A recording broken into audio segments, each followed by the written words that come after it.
Hi, my name is Dr. Tony Gu. I'm a GP here at the Vallance Centre in Manchester, and I'm also the director for the COVID vaccination clinic in the Vallance Centre in Ardwick here in Manchester.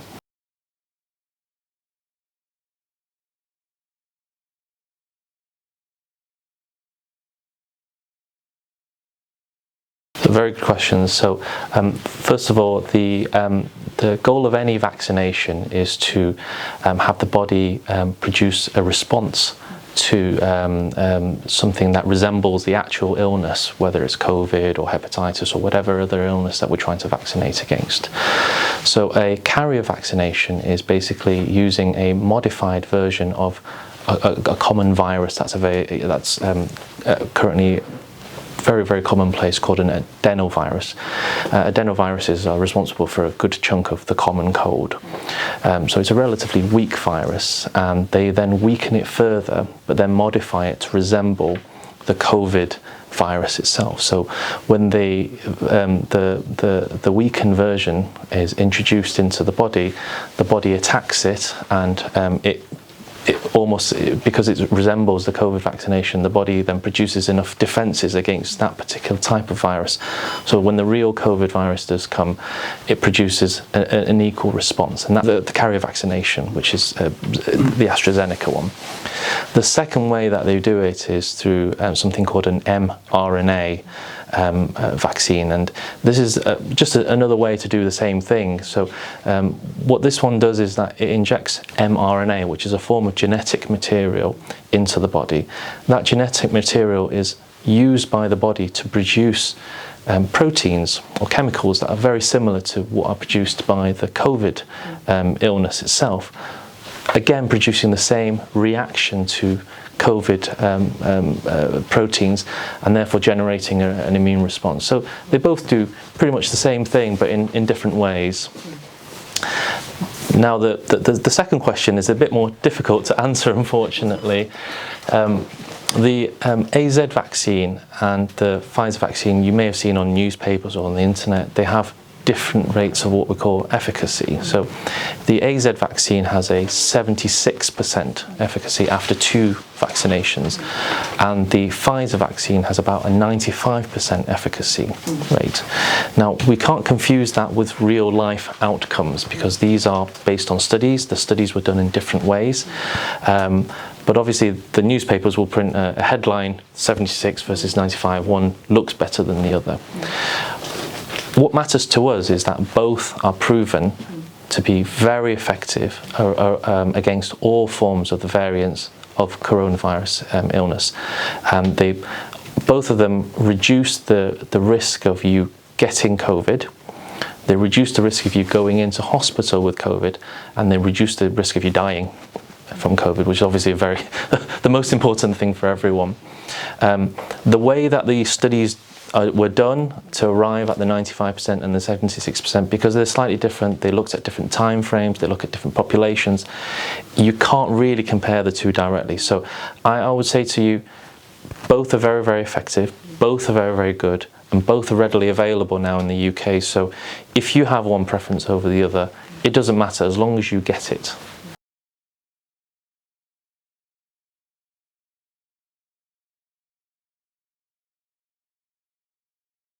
A short answer, which is yes, 100%.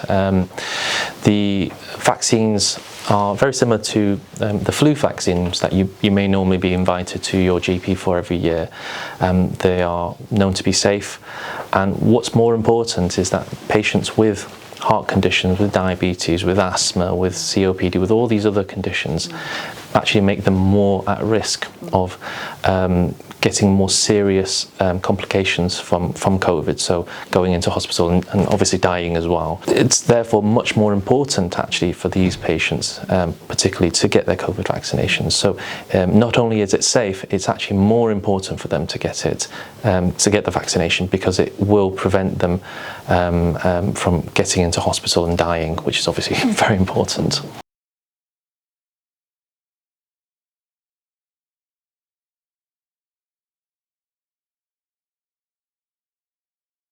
So there is some studies that do suggest that young people are more likely to get both local side effects such as a sore arm or a bruised arm, as well as mild systemic side effects such as headaches and mild temperatures after both the vaccinations. There is some solid vaccine theory to back that up, which is what you're trying to do is you're trying to generate an immune response, and younger people tend to generate a much stronger immune response, hence you tend to get more of these side effects. But I'd say that it's not significantly more, and that the more serious side effects are not significantly higher in young people. And that's the most important thing. It's still very safe to have it.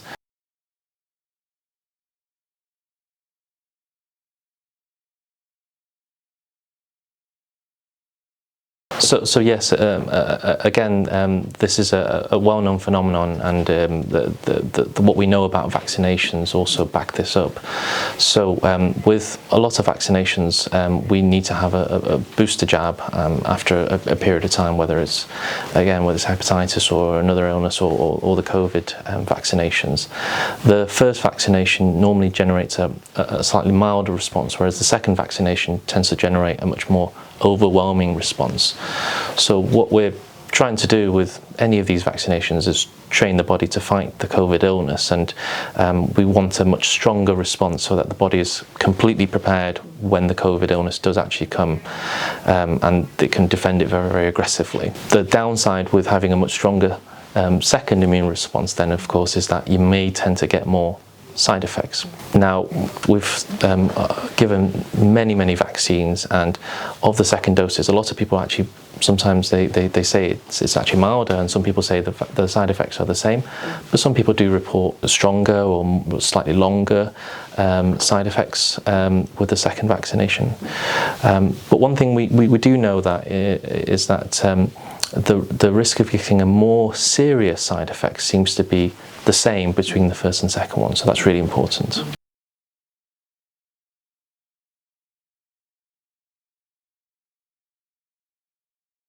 So yes, no vaccine is perfect. No medicine is absolutely perfect, and none of the vaccines that we have currently available are 100%. So there is absolutely still a chance that people can get COVID despite having the full course of COVID vaccinations, and we see people with positive diagnosis of COVID.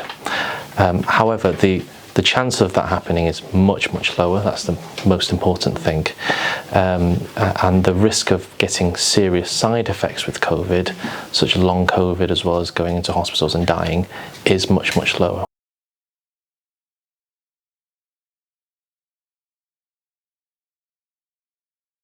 So this is one of the questions we get asked a lot about, and the answer is no. There is absolutely no evidence that vaccines affect fertility in any way.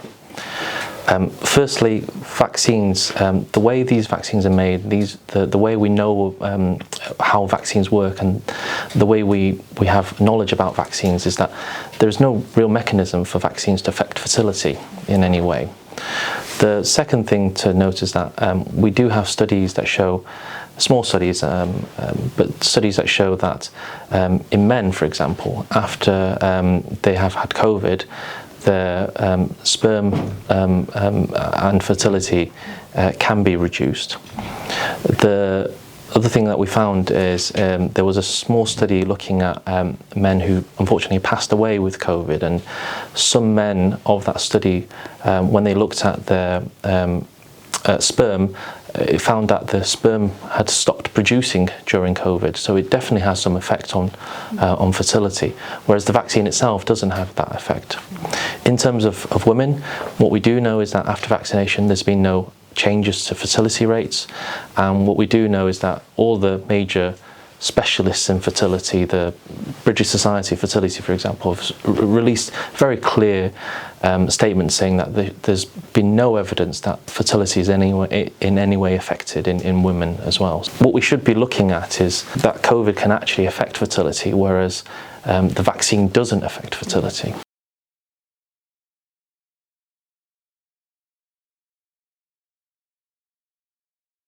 So the MHRA, which is our medicines regulator in the UK, have recently released a statement that there seems to be no change in the frequency of facial paralysis with the vaccine compared to the general population. Now, with any of these sometimes tenuous links between illnesses and COVID, we have to remember that these illnesses can sometimes occur naturally without the vaccination. So there may be a coincidence and people linking the two together. But the MHRA have released a statement saying that there seems to be no direct link. However, this is a relatively new development, so they will always keep an eye on the evidence, the ongoing evidence.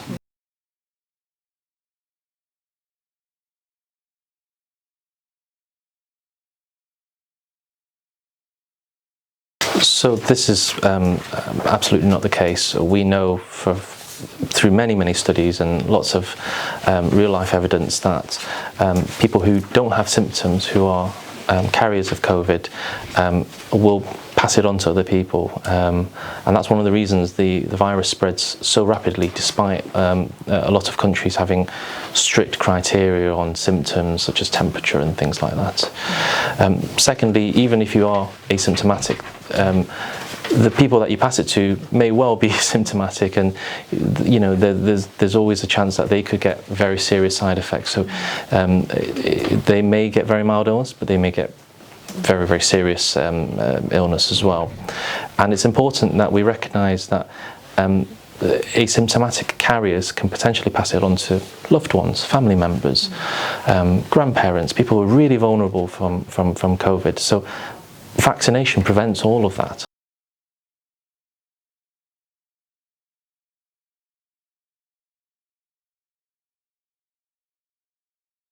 So there is some study evidence coming through now that both the vaccinations are effective against the Delta variant. However, they are less effective than the original variant. And the reason for this is very simple. Viruses like COVID mutate, so they change their shape and structure over time. So whilst they resemble their original shape, we'll call it the alpha variant, the original one, they are slightly different.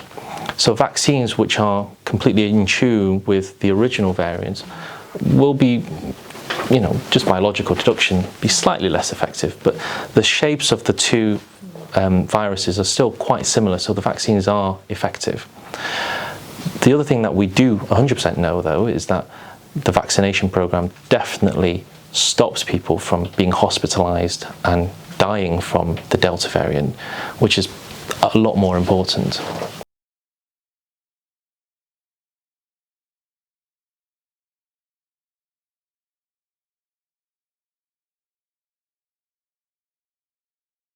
So this is a really good question. It's one of the questions we get asked. If I'm staying at home, I'm never going to get COVID, so why should I come in and have vaccination?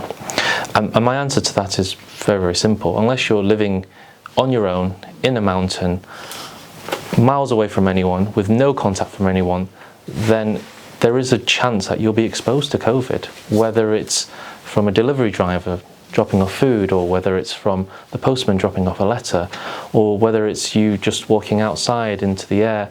There's always a small chance that you could be exposed to COVID. Now, obviously, the risk is very low if you live in a very isolated lifestyle. However, most people will go out, they'll speak to people, they'll speak to friends, and they'll not even realise that they've been exposed to COVID.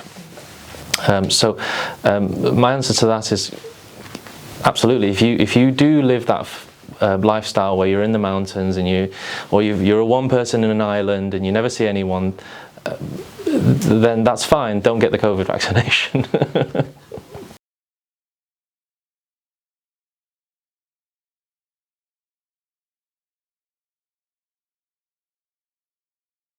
So yes, there has been quite a lot of cases being reported across Europe and in America of the AstraZeneca vaccine causing a particular type of blood clot called a cerebral clot, so it's one in the brain. Now, the risk of that in the bigger picture is extremely low. So the risk is approximately 4 cases per million. And that trend seems to be more common in younger people. Now, considering that particular risk, we need to compare that to the risk of you getting COVID and the risk of clotting, which is a well-known side effect of COVID, against the AstraZeneca risk, the vaccine risk. There are some studies that suggest that up to 16% of people with COVID in hospitals have had a clot of some sort. So that's a much, much higher risk than something like the vaccine, which is, in the grand scheme of things, still a very, very, very low risk. Now, because that risk seems to be higher in the AstraZeneca vaccine, and that risk is there for the Pfizer vaccine as well, the current guidance is that patients under the age of 40 should be having the Pfizer vaccination, and we offer the Pfizer to everyone under the age of 40 here as well. There's been a lot of news on this, and it's caused a lot of worry and distrust of the AZ vaccination, but at the end of the day, the risk of any side effects shouldn't be compared against not having the vaccination, but against the illness that the vaccination is trying to protect you from. And at the moment, with the risk of the illness being very, very high, COVID, and the rates increasing, it's a matter of balancing the two, and the risks of the clot with the AstraZeneca vaccination and the risk of you getting COVID and all the other side effects and risks that we talked about. As I said, if there is any concerns about that risk, don't keep it to yourself. Pick up the phone, speak to your doctor, and ask questions about it, and we'll find an alternative if you are younger. In the older population, so those above 40, the risk of this clotting phenomenon drops significantly. So it's much less of a worry. Now, across the UK, most vaccination sites are offering Pfizer, so that isn't as relevant to the equation anymore.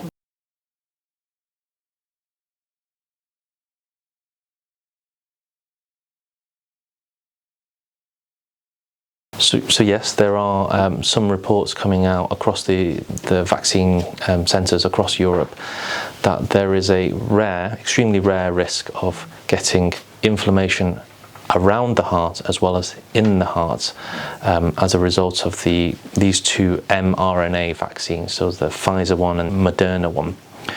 Now, we have to look at the overall risk, which is extremely rare. So we're talking about 1 in a million, or approximately 1 in a million. So it's extremely rare.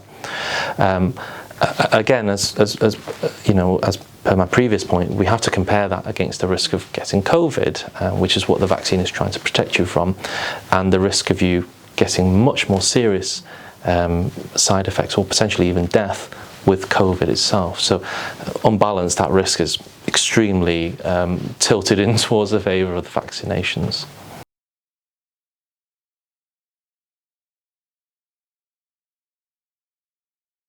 So that's absolutely not true. There's no animal products, there's no pork products, there's no gelatin products in these vaccinations. Now, I think where this rumour's come from is that certain types of flu vaccinations, so in particular the children's nasal flu, does contain some pork gelatin. But that's gelatin that's being processed and purified to an extent where there's no pork DNA whatsoever in it. But that's for the nasal flu jab. It's got nothing to do with the COVID vaccination. The vaccination has been approved by several religious bodies. For example, the British Islamic Medical Association has categorically stated it's got no pork products in whatsoever, and it's been approved by the Muslim Council UK as well.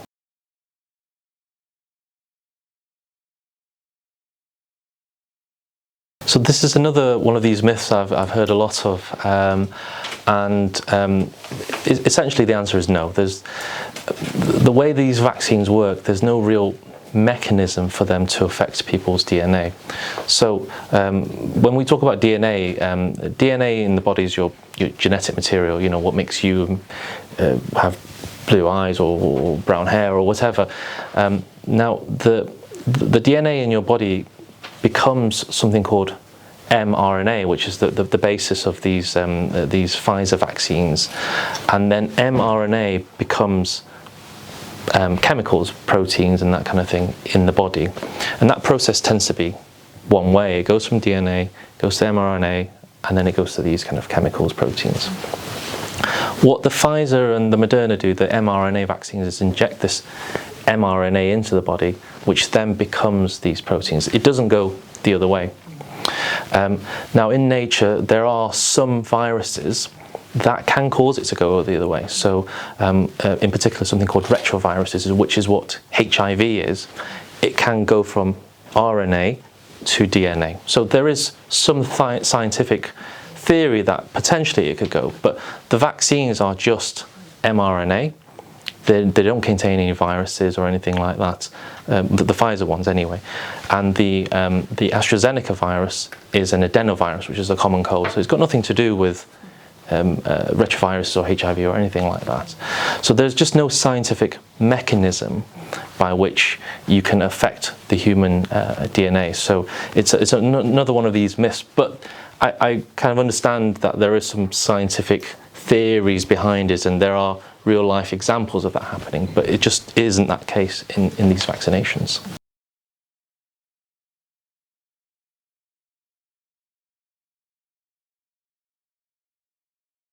So this is a really a tricky question to answer, I'll be very honest with you. And the short answer is no. There is no human aborted fetus products in these vaccines. However, the basis from this question comes from the fact that a lot of modern understanding about vaccinations comes from research done on aborted fetuses that was carried out in the 60s and 70s. Some of the products that are used in these vaccines have been tested on what we call fetal cell lines, which is cell grown from those aborted fetus cells in the 60s. Now that obviously poses certain ethical dilemmas about how we use vaccines and where that research and the ideas come from. You know, at the end of the day, the ethical dilemmas about how those cells were arrived is one thing, but whether the information used from that research is used in a good way, I think is less of an important issue. And I think the important thing is that this research is now being used to prevent illnesses in all sorts of vaccines, not just the COVID vaccinations, and that is saving lives throughout. But I can appreciate that it's not a very crystal clear ethical debate, and it's certainly not without its kind of dubious kind of ethical origins.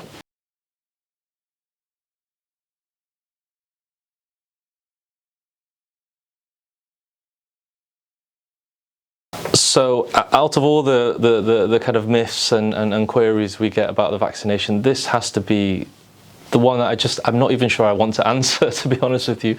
It's such rubbish, and I use that word very, very strongly here. It's such made-up fantasy. It's basically sci-fi. The person who came up with it is a well-known conspiracy theorist called David Icke, who is English, and he writes about the 5G microchip, and I think it kind of suits the conspiracy theorists, you know, because around the time 5G became quite a big issue, you know, the infrastructure for 5G was being heavily built across the UK. That just happens to be when the pandemic started. Obviously, there's absolutely nothing linking microchips and 5G to COVID, but it just seems to have taken a real strong traction. I think it's worth pointing out that this gentleman, Mr. Icke, writes about aliens and interdimensional aliens who have cross-hybrided, I mean, I had to read about it, cross-hybridization with humans to become the Illuminati, and that's where all these kind of conspiracy theories have come from, and they're hoping to take over the world. And I mean, if you believe that, I suppose sometimes there's very little I can do to persuade you that the vaccinations are safe and have got nothing to do with 5G. But but that's the situation we're at the moment. So absolutely nothing to link 5G with COVID.